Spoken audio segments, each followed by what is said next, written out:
আজকে আমরা সলভ করব হ্যাকারর্যাঙ্কের 10 ডেজ অফ জাভাস্ক্রিপ্ট সেকশনে ডে 2 লুপস প্রবলেমটা।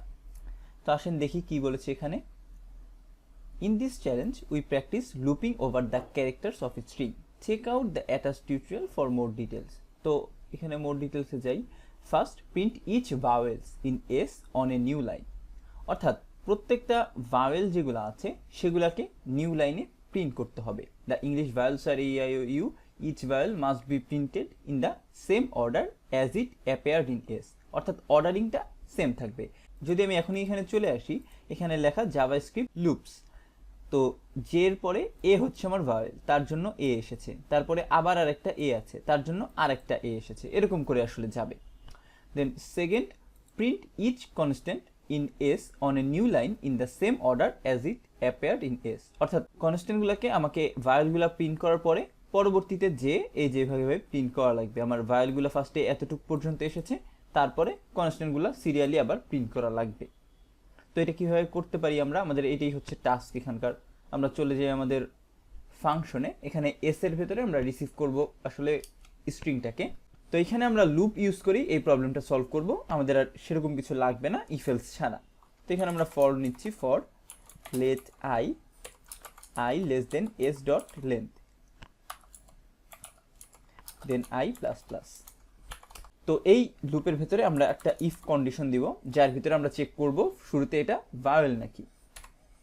তো এখানে ভাওয়েলটা কীভাবে চেক করতে পারি, আমরা এস এর ভেতরে আই যেটা আছে এইটা ইকুয়াল টু ভাওয়েল আমাদের কি আছে, শুরুতে আছে এ। তো ইকুয়াল টু এ হলে এই কন্ডিশনে ঢুকবে, এবং এখানে পাশাপাশি আরও কিছু চেক করব, কারণ ভাওয়েল আরও অনেকগুলো আছে। তো আমরা যেটা করব, এইটাকে আমরা কপি পেস্ট করব, এ তারপরে ই আই ও ইউ সবগুলোর জন্য একটা করে, এবং এখানে এরপরে ই আই ও এবং ইউ এইগুলো আমরা চেক করছি। আচ্ছা, এখানে কি আপার কেস এবং লোয়ার কেসের কিছু আছে নাকি, এটা আমাদের একটু চেক দেওয়া লাগবে, একটু দেখে আসি আমরা। এখানে আপার কেস লোয়ার কেস নিয়ে কিছু বলা নেই, তো আমরা লোয়ার কেস দিয়ে করে দেখি, যে কোনো ইরর আসলে তখন আমরা না হয় সেটাকে চেঞ্জ করতে পারবো। তো সিম্পলি আমরা এখানে কনসোল লক করব যদি আমাদের শুরুতে একটা ভাওয়েল থাকে। তো কনসোল লক কাকে করব, এস এর ভেতরে আই যেটা আছে তাকেই কনসোল লক করে দিলেই আমাদের এই কাজটা হয়ে যাচ্ছে। বাট এখন এইখানেই যদি আমরা আরেকটা ইফ কন্ডিশনে লিখতে চাই যে আমাদের এই ভাওয়েলগুলোর থেকে অন্য কোনো ভ্যালু এসেছে, সেটা কিন্তু আমরা এখানে লিখলে হবে না, কারণ এই পুরা ভাওয়েলের সেকশনটা যখন আমাদের কমপ্লিট হবে তখন আমাদের নতুন করে আরেকটা লুপ চালাতে হবে, সেটাই আমরা কনস্ট্যান্টগুলো খুঁজে বার করব। তো এটা কীভাবে করতে পারি, আমরা সিম্পলি এখানে সেটা পেস্ট করলাম, এবং আপনারা চাইলে এখানে ভাওয়েল বাদে যত অ্যালফাবেট বাকিগুলো আছে সবগুলা এভাবে অর আকারে লিখতে পারে, বাট সেটা কিন্তু ভালো একটা বুদ্ধি হচ্ছে না, কারণ এতগুলা তো আর লেখাটা ইজি না এবং মেনটেন করাও ইজি না। তো আমরা যেটা করব, এই পুরো অংশটাকে আমরা ব্র্যাকেটের ভেতরে আরেকটা ব্র্যাকেটের ভেতরে নিয়ে যাচ্ছি, ফার্স্ট ব্র্যাকেট, এবং এইটার থেকে যে রেজাল্টটা আসবে সেটাকে আমরা নট করে দিব। অর্থাৎ ভাওয়েল ছাড়া যেই লেটারটা আসছে সেটাকে আমরা নট করে দিলে ট্রু হয়ে যাচ্ছে, এবং এই যে কনসোল লগে এটা প্রিন্ট হয়ে যাবে।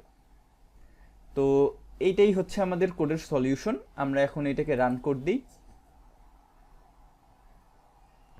দেখেন not response on STD out, অর্থাৎ আমাদের এখানে কিছু একটা ভুল করেছি। আমরা এখানে স্পেসটা দেইনি বলে হয়তো এররটা দিচ্ছে, আমরা এই স্পেসগুলো একটু দিয়ে দিই এখানে, এবং তারপরে দেখি কি অবস্থা হয়। এবার সাবমিট দিই, রান কোড দিই আগে। নট রেসপন্স, আচ্ছা কেন রেসপন্স করছে না এটা একটু দেখা লাগবে। আচ্ছা এখানে আউটপুটটা কি আসছে, এক্সপেক্টেড আউটপুট এটা ইওর, আচ্ছা ভায়োলেন এটা লেট আই, আচ্ছা যেটা ভুল করেছি আমরা লেট আই লিখেছি, বাট এখানে ইকুয়াল টু 0 দেইনি, অর্থাৎ ইনিশিয়ালাইজই করিনি আমরা এটাকে, তার জন্য এই লুপেই আসলে প্রবেশ করিনি। এবার আশা করি প্রবেশ করবে, রান কোড দিই।